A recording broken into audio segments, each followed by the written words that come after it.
Hello, this is Tim, and with the last day of the month, we're doing Hope on a tightrope. I'm in the basement. As you can see, this is what instability looks like. So, the more you support me, the more I can have a stable place to do the videos.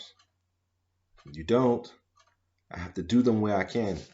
But we're gonna work through because poverty is not gonna stop me from sharing information. So let's get into it. It's a question of principle. Thurgood Marshall was a beautiful high yellow black. He was black enough because he was bold enough. He didn't side with the strong, he sided with the weak. Black people appreciate that.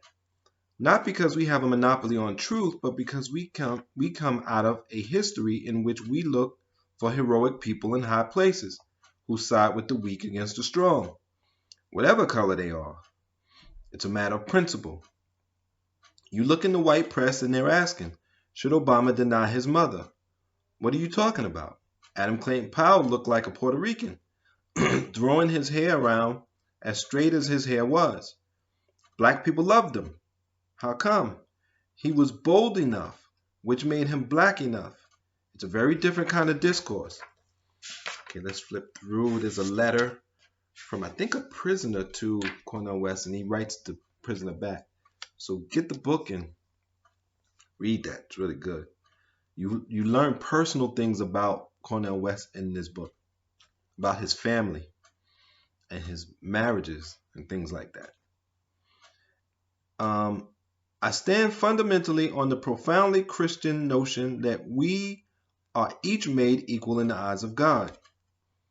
A single mom on welfare has the same status as a corporate CEO, and they both have the same right to human flourishing regardless of race, regardless of religion, nation, or gender. It is a deep, spiritually based notion of equality. Behold, that first century Palestinian Jew was born in a funky manger. He had some funky working class parents, sometimes dealing with unemployment and underemployment. He walked on some funky dusty roads, didn't he? He brought together 12 funky folk. He didn't go out 100 miles to the vanilla suburbs, did he? He picked them right from around where he came from. It's so easy to forget the funk in Jesus' life because our churches can become so easily deodorized. The funky gospel of funky Jesus can become so Americanized that it is reduced to marketplace spirituality, prosperity gospel, and chamber of commerce religion. No, we want to keep focused on the funk of Jesus, especially that funky blood at that funky cross. A lot of black churches use the letters of Paul more than the Gospels now. Or at least they were a few years ago when I was still going to church with any kind of anything. Which I find weird. Why wouldn't you use the Gospels? But anyway, if you don't find joy in serving others, if you don't understand the joy in loving people, then come back to the cross. Get down in that funky blood and understand what it means to be at that funky tomb. That was empty when the prostitute Mary Magdalene showed up and had a message for the world. I'm not so sure Mary was a prostitute, but I don't think she was. You can't commit to that kind of funky gospel if you're not willing to pay a price. You need to be willing to bear a burden. You need to cut against the grain. Every religious tradition has been tied into various forms of domination and subjugation. Every religious tradition has been manipulated and bastardized by elites to try to control believers. At the same time, there are always prophetic elements, dimensions, and slices of religious tradition that stand in opposition to the powers that be. Christianity itself comes out of the prophetic Judaism. Persecuted early on, Jesus ended up on the cross. This unarmed truth of unconditional love in the face of catastrophic circumstances was seemingly crushed. But the love bounced back.